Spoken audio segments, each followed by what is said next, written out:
김용섭 씨가 쓴 라이프 트렌드 느슨한 연대라고 하는 책이 있습니다. 저 책에 보면 이런 내용이 있어서 소개하면서 설교를 시작하겠습니다.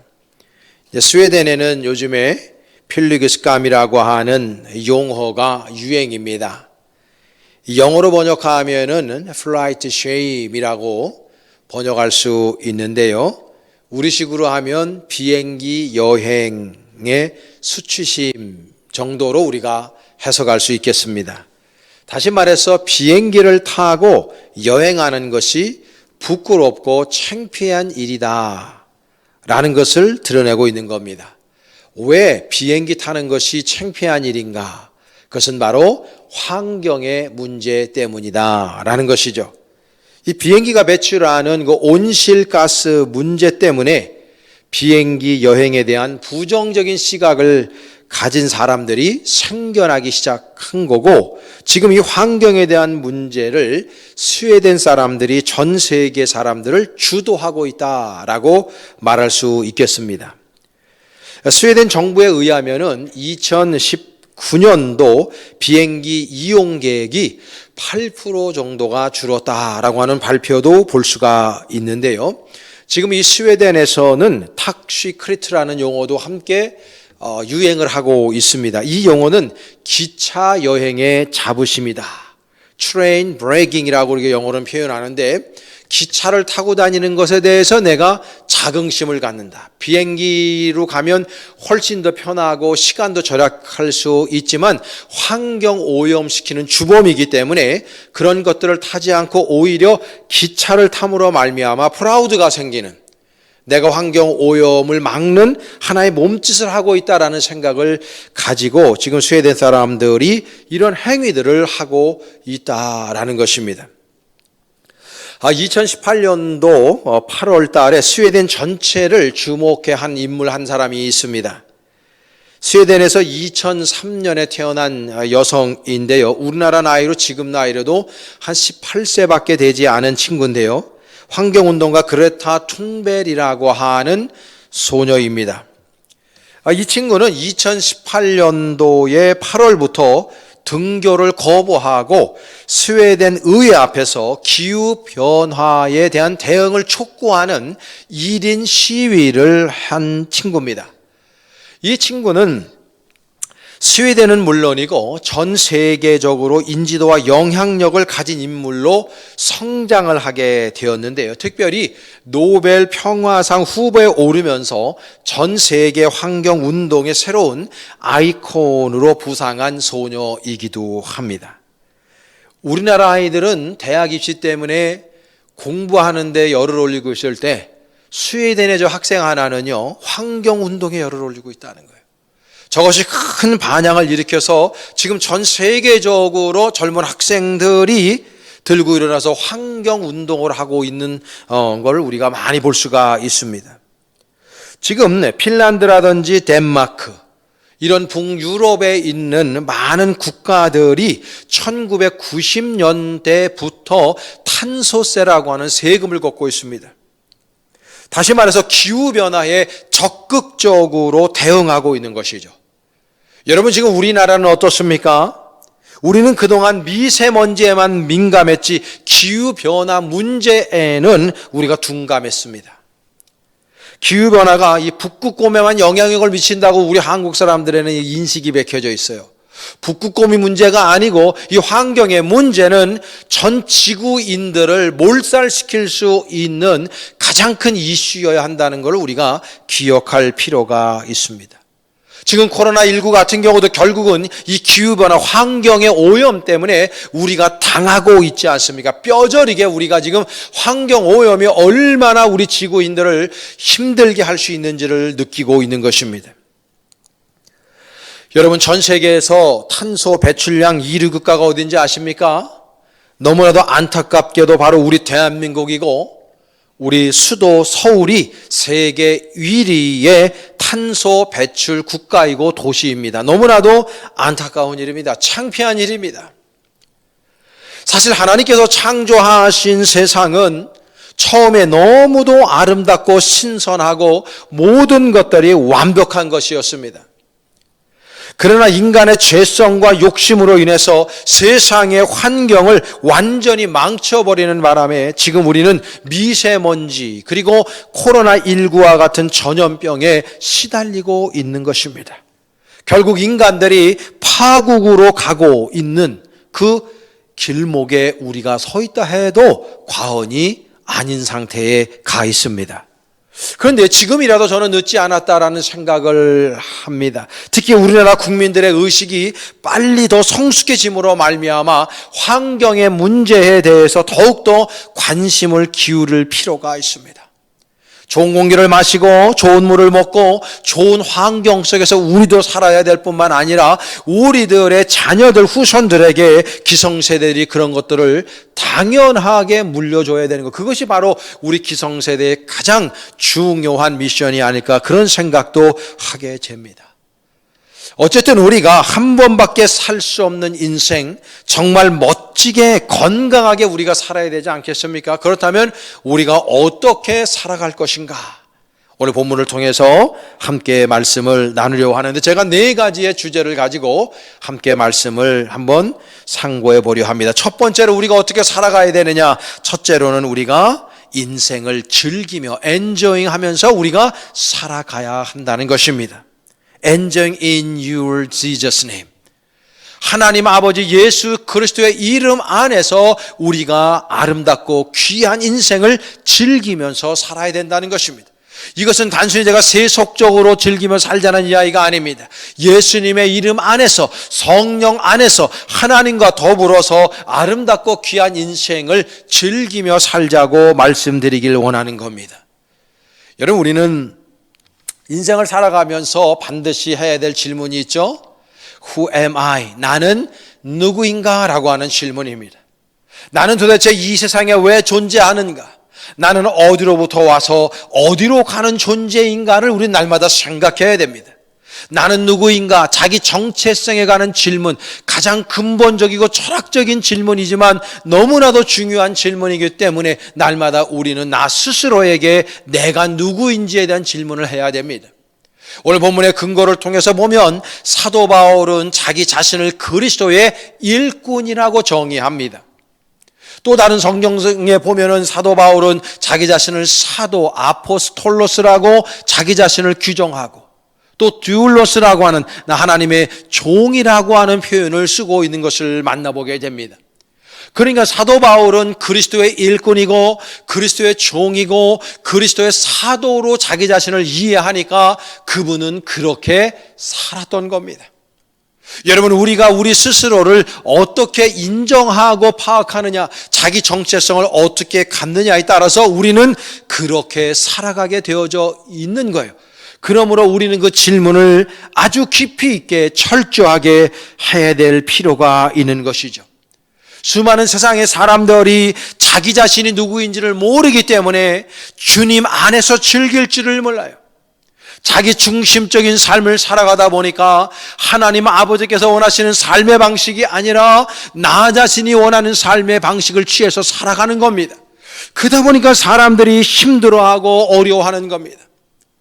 사랑하는 여러분, 우리들이요 인생을 살아가면서 성공하는 것도 중요하고 돈을 많이 버는 것도 중요하고 이 세상에서 권력을 잡는 것도 중요할 수 있습니다. 그 모든 것들이 나쁘다, 그렇게 살지 말자고 제가 이야기하는 것이 아닙니다. 저는 우리 벌떼의 모든 성도들이 정말 아름답고 귀한 인생을 살아갈 때 성공가도를 걸어가고 많은 사람들을 리딩하는 리더들로 우뚝 서기를 간절히 원합니다. 그러나 그 모든 것들보다도 우선적으로 해야 될 것이 뭐냐면 내가 누구인가? 나는 하나님의 일꾼이고 그리스도의 종이고 그리스도의 사도라고 하는 이 자기 인식이 있지 않으면 우리는 인생을 살아갈 때 그 물질 때문에, 그 명예 때문에, 성공의 의욕 때문에 결국은 내가 하나님 아버지 앞에 무너질 수밖에 없는 존재라는 걸 이야기하고 있는 것입니다.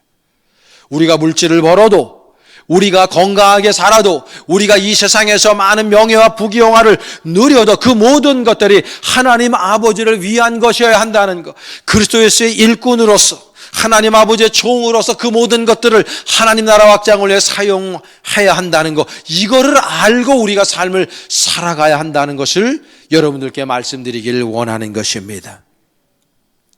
우리는 그리스도의 종입니다. 우리가 그분의 종으로 살아갈 때 우리는 우리들의 전 인생을 진짜 즐기며 행복하고 평안한 삶을 살아갈 수 있다는 것을 우리가 반드시 기억해야 하는 것입니다. 우리의 삶에 고난이 있고 고통이 있고 그리고 여러 가지의 역경의 연속 속에서 살아가는 이유가 내가 진정 누구인지를 온전히 깨닫지 못하고 하나님의 종답게 살지 못하기 때문에 그런 어려운 난관 속에 우리가 처할 수밖에 없다는 것도 우리가 기억해야 됩니다. 예수님께서 쳐놓으신 울타리 밖으로 나가려고 해봐야 하나님의 영역에서 빠져나가서 자기중심적이고 이기적이고 개인적인 인생을 살아가려고 왜 행복하려고 우리가 살아가는 거예요. 그러나 그것은 우리들에게 진정 기쁨과 행복을 줄 수 없다는 걸 우리가 기억해야 됩니다. 주님 안에 있을 때 내가 그리스도의 종임을 깨닫고 살아갈 때 주님과 함께하는 인생을 살아갈 때 우리는 인생을 가장 행복하고 평안하게 살아갈 수 있다는 걸 반드시 기억할 수 있기를 간절히 축원합니다. 두 번째로 우리는요, 욕심을 버리고 살아가야 됩니다. Giving up your greed. 우리들의 욕심을 다 포기하고 내려놓을 줄을 알아야 됩니다. 그래야 우리는 인생 행복하게 살 수 있어요. 수많은 사람들이 실패하고 아파하고 눈물 흘리고 인생을 포기하고 후회하는 이유가 어디 있습니까? 대부분 다 욕심과 관련이 있습니다. 사람들이 욕심을 부리지 말아야 되는데 욕심 부리지 말아야 될 곳에 욕심을 부리니까 사람들이 슬픔에 잠기고 실패하는 거예요. 사업도 마찬가지고요, 대인관계도 마찬가지고요, 인생에 살아가는 모든 모습 속에서 우리들의 욕심의 거품을 빼야 됩니다. 세상 만사에서 욕심을 내려놓지 않으면 우리도 다 실패할 수밖에 없고 아파할 수밖에 없고 어려움에 처할 수밖에 없는 것입니다. 우리 부모님들은 자식들에 대한 욕심도 좀 내려놓고 남편과 아내가 서로에 대한 욕심을 내려놓고 그렇게 내려놓을 때 대인관계도 아름답고 귀하게 우리가 이끌어갈 수 있다는 것도 기억할 필요가 있습니다. 사람들의 욕심을 왜 버립니까? 내 인생 내 거라고 생각하기 때문이에요. 그렇지 않습니다. 우리들의 인생은 여호와 하나님의 것임을 기억해야 됩니다. Lordship transfer. 주권 전이가 완벽하게 이루어지고 하나님의 통치를 받아들이지 못해서 그런 거예요. 그래서 욕심을 부리는 겁니다. 하나님의 통치를 받아들이게 될 때 우리는 욕심을 내려놓을 수 있어요. 하나님의 통치를 받아들일 때 우리는요, 성령으로 충만하고 믿음과 은혜로 충만할 때 우리는 그때부터 진정 인생을 아름답고 복된 인생으로 살아갈 수 있다는 것을 우리가 기억해야 하는 것입니다. 그러므로 우리는 물질의 욕심을 반드시 내려놔야 됩니다. 명예와 권력의 욕심, 성공에 대한 욕망들, 공명심에 대한 욕망들, 이런 것들 우리는 내려놓을 줄 알아야 돼요. 오히려 믿음에 대한 욕심, 오히려 하늘나라에 대한 욕심, 오히려 구령에 대한 욕심, 이러한 거룩한 욕심들, 하나님의 은혜를 더 받아야 되겠다는 이런 거룩한 욕심들, 내가 하나님 아버지를 위해서 하나님 나라 확장을 위해서 더 귀하고 아름답게 섬김의 삶을 살아가는 그런 거룩한 욕심들, 땅의 것이 아니라 저 위의 것 하늘나라의 것을 더 그렇게 갈망하는 욕심들, 그런 욕심들을 부려야 되는 것입니다. 오늘 본문에 보면 하나님의 비밀을 맡은 자라고 표현하고 있어요. 하나님의 비밀이라는 건 무스터리온이라고 헬라어 원전에 나와 있습니다. 여러분이 무슨 말입니까? 하늘나라의 비밀을 깨달은 사람들이라는 거예요. 하나님의 마음을 깨닫고 하늘나라가 어떤 것인지를 깨달은 사람들, 그러니까 세상 사람들이 모르는 비밀을 깨달은 것이죠. 하늘나라의 비밀을 깨달은 사람들이기 때문에 우리는 하늘나라를 바라보고 살아가잖아요. 천국 백성에 나는요 천국의 시민권을 가지고 있는 사람들이에요. 그러니까 이 땅에서 이 세상의 욕심을 내려놓을 수가 있는 것입니다. 사도 바울이 그렇게 산 사람 아닙니까? 내가 3층 천을 본 사람이라고. 내가 몸 안에 있었는지 몸 바깥에 있었는지 알지 못하나 나는 그 3층 천에 가보았다고. 그는요 천국을 본 사람이에요. 그러니까 그 천국을 바라본 사람이기 때문에 이 땅의 소망이 사라지는 거예요. 사람들은 파라다이스를 꿈꿉니다. 유토피아를 꿈꿉니다. 아무리 사람들이 유토피아를 꿈꾼다 한들 천국만 못할 겁니다. 하나님 아버지께서 마련해 놓으신 그 천국의 삶을 우리가 살아갈 터인데, 우리는 천국 백성인데 무엇 때문에 우리가 세상 것에 욕심을 부리고 살아갑니까, 여러분? 세상에서 하나님께서 우리에게 주신 것들은요, 사람들과 나누고 사람들에게 베풀고 사람들을 섬기라고 주신 것이지 우리의 욕심을 채우라고 주신 것이 절대로 아니라는 것을 우리가 깨달아야 하는 것이죠. 좀 욕심의 거품을 빼며 살 수 있기를 간절히 축원합니다. 세 번째로는요, 새로운 사역에 도전할 줄 알아야 돼요. Challenging to your ministry. 우리는 날마다 어떤 새로운 것들에 도전하는 도전 정신으로 살아야 돼요. 날마다 변화되는 모습으로 살아야 되는 것입니다. 하나님 아버지께서는 우리들에게 아름다운 탤런트들을 주셨어요. 그 탤런트들은 나 혼자 잘 먹고 잘 살라고 내 이름 높이 올리라고 주신 것이 아닙니다. 하나님께서 우리들에게 각종 아름다운 은사를 주신 것은 그 은사를 가지고 하나님의 몸된 제단을 섬기고, 그리고 타자를 존중하며 그 사람들에게 예수님의 사랑을 흘려보내라고 우리들에게 주신 것입니다. 그러므로 하나님 아버지께서 여러분들에게 주신 그 사역에 대해서 여러분들은 아름답고 귀한 충직스러운 마음을 가지고 주님 아버지 앞에 그 아름다운 사역들을 올곧게 올려드려야 할 줄로 믿습니다. 오늘 본문 2절에 보면 그리고 맡은 자들에게 구할 것은 충성이라고 표현하고 있습니다. 우리 여호와 하나님 아버지 앞에 주님께 우리는 충성을 맹세하고 충성을 다해야 된다는 거예요. 왜냐하면 그분께서 우리들에게 주신 그 귀한 사명에 우리들은 생명을 걸고 충성을 다해야 된다는 의미로 이 말씀을 쓰고 있는 것입니다. 그러므로 여러분, 믿는 자들에게, 맡은 자들에게 구할 것은 충성이라고. 하나님 아버지께서 우리들에게 아름다운 사역을 맡겨주셨어요. 그 맡겨주신 그 맡김에 대해서, 그 사역에 대해서 우리는 주님 아버지 앞에 충성을 다하는 의무가 우리들에게 있는 거예요. 여러분, 충성이라고 하는 용어 안에는 그 상대방에 대해서 순도 100%로 믿음직스럽다는 의미가 그 안에 있는 거예요. 그분이 믿음직스러우니까 그분의 말씀에 내가 완벽하게 충성하는 마음으로 순종하게 되는 것입니다. 그리고 하나님께서 주신 말씀은 완벽하기 때문에 그분에게 우리가 충성을 다하다 보면요, 사역을 열정적으로 감당하다 보면요, 우리는 늘 우리 스스로를 발전시킬 수밖에 없는 거예요. 여러분, 1년 내내 교사만 하고 수십 년 내내 교사만 한다, 그거 자체도 귀한 거지만요, 자랑스럽지는 않은 거예요. 교사하다가 그거 이외에 다른 것들도 다 해야 되는 것입니다.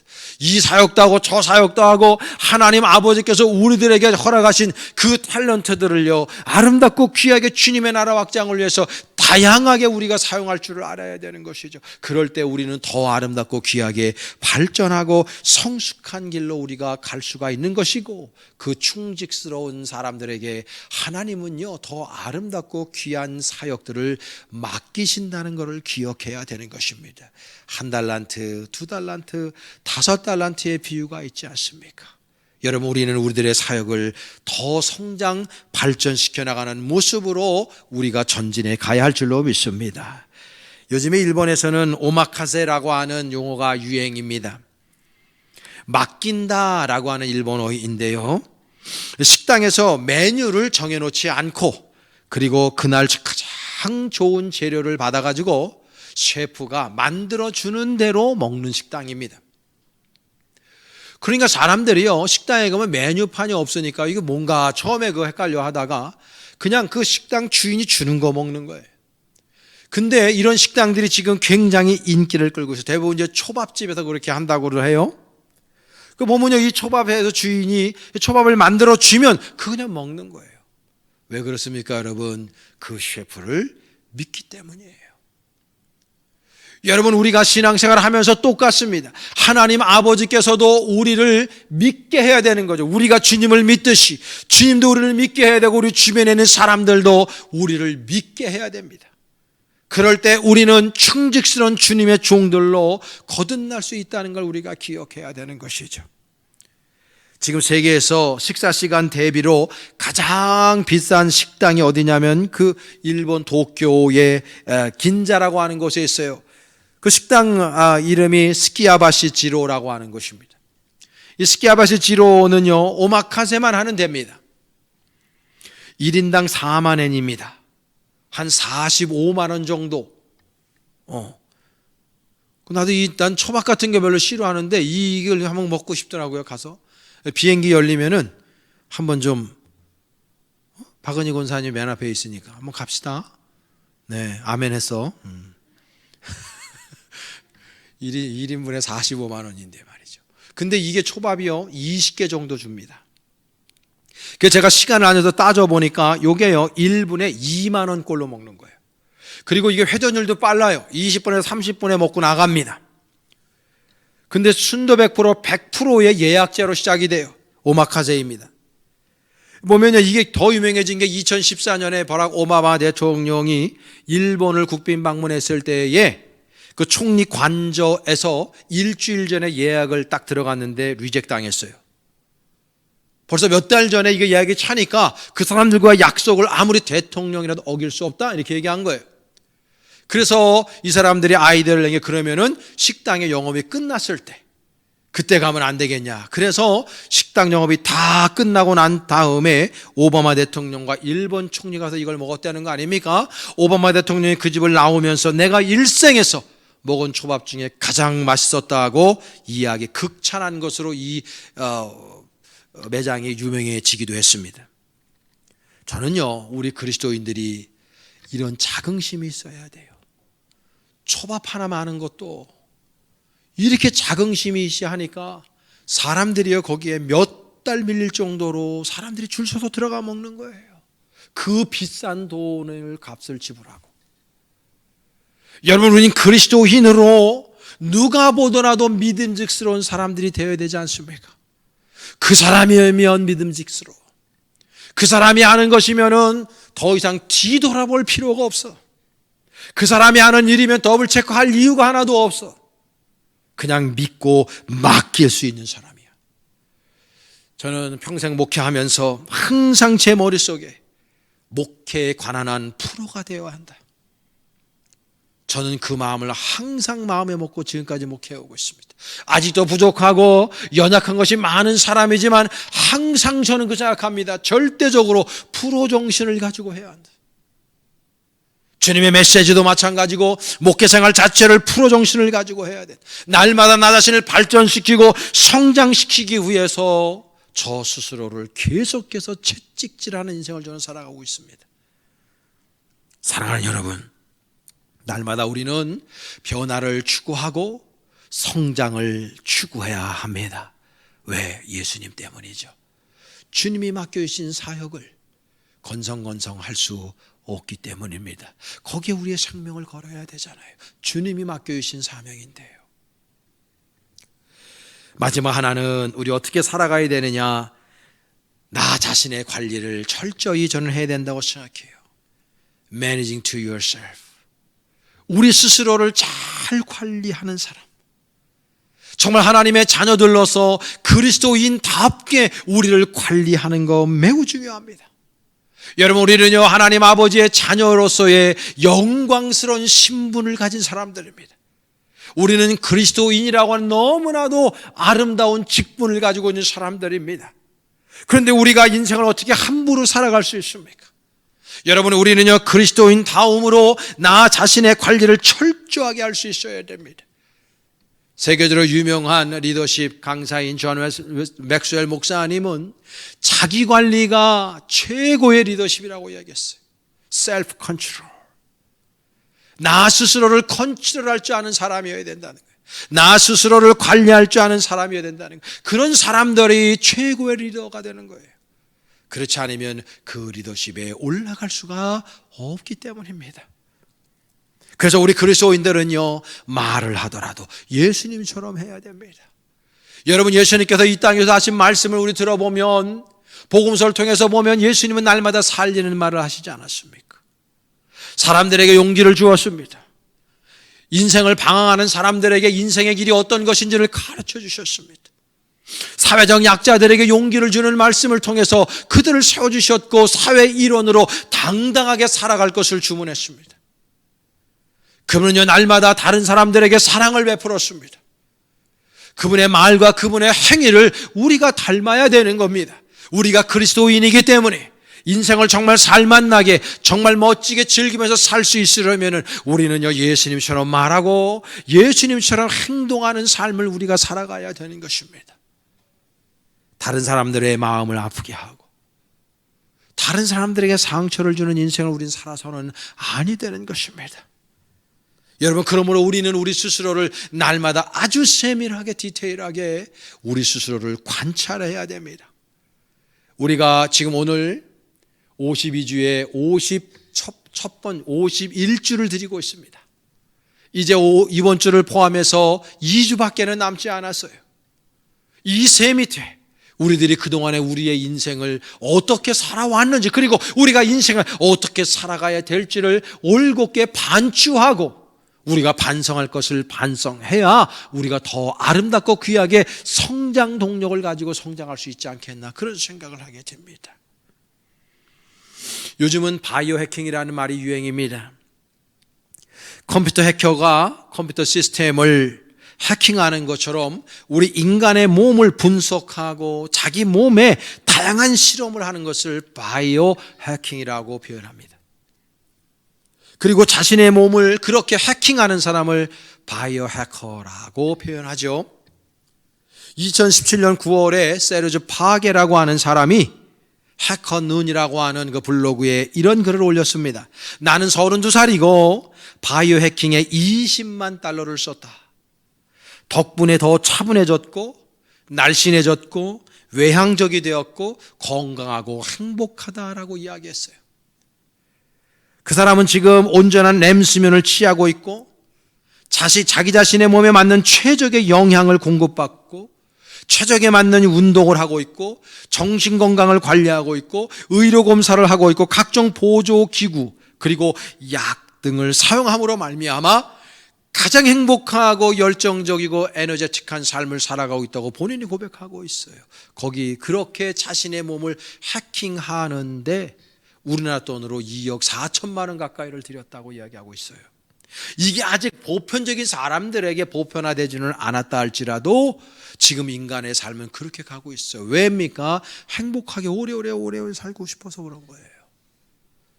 여러분, 세상 사람들이 자신의 몸에 이렇게 투자하고 있는데 우리는요 영적인 삶, 내가 그리스도인이 됨으로 말미암아 주님의 종이요 주님의 일꾼으로서 우리는 우리 자신을 얼마나 갈고 닦고 우리를 매니지먼트하고 있는가, 우리는 깊이 있게 한번 생각해 볼 필요가 있는 것입니다. 여러분, 내년도에는 우리들의 언어와 우리들의 행동과 우리의 삶이 좀 더 예수님을 닮아갈 수 있기를 간절히 축복합니다. 저는 오늘 어떻게 살 것인가라는 주제로 여러분들과 말씀을 나누어 보았습니다. 여러 가지로 이야기할 수 있겠습니다. 오늘 4가지로 말씀을 드렸습니다. 주님 안에서 인생을 즐기며 사십시오. 그리고 우리는 각종 욕심을 내려놓을 줄을 알아야 됩니다. 날마다 우리는 사역의 폭을 더 넓혀가고 우리 자신을 날마다 성장시키고 발전시키는 데 투자해야 할 줄로 믿습니다. 그리고 우리는 우리 주 예수님처럼 스스로를 잘 관리함으로 진정한 그리스도인다운 삶을 우리가 살아내야 할 줄로 믿습니다. 이제 성탄절을 며칠 앞두고 성탄의 계절을 우리가 지금 지내고 있습니다. 코로나19 때문에 저희들이 24일날 성탄절 축하 예배를 비롯한 모든 행사들을 비대면으로 할 수밖에 없는 상황 속에 우리가 있어서 정말 역사 이래로 처음 겪는 일을 우리가 겪고 있습니다. 답답하여 견딜 수 없는 지경에 있습니다. 그럼에도 불구하고 하나님 아버지의 은혜 가운데에서 우리가 여기에 있습니다. 여러분, 예수님께서 이 땅에 오셔서 그분은요 인생을 마음껏 즐기신 분이에요. 짧은 인생을 살다 가셨지만 우리 하나님 아버지 안에서 그분은 사명에 집중하는 삶을 통해서 너무나도 멋진 인생을 사셨어요. 그분은 자기 자신을 비우셨습니다. 케노시스, 자기 비움의 역사 속에서 하나님의 형체를 다 포기하시고 인간의 형상으로 이 땅에 오셔서 그분은 모든 것들을 다 내어주셨어요. 그분은 인생 살아가며 수많은 사람들에게 너무나도 기쁘고 아름다운 소식을 전해주는 등 그분의 삶은 우리들에게 진정한 구세주의 삶을 사셨습니다. 여러분, 이 성탄의 계절에 우리가 예수님을 닮고자 더 노력하고 어떻게 살 것인가? 나는 누구인가? 그래서 오늘 본문의 말씀대로 우리가 함께 아름답고 귀한 삶을 살아가면서 여러분의 인생을 더 즐기고 주님 안에서 평탄한 삶이요 진정 주님 안에서 열정적인 삶을 살아감으로 하나님께 칭찬 듣고 수많은 사람들에게 길이 되고 빛이 되고 소금이 되고 향기가 되고 편지가 되는 그런 삶 우리 볼 때 모든 교우들이 살아낼 수 있기를 주님의 이름으로 간절히 축복합니다.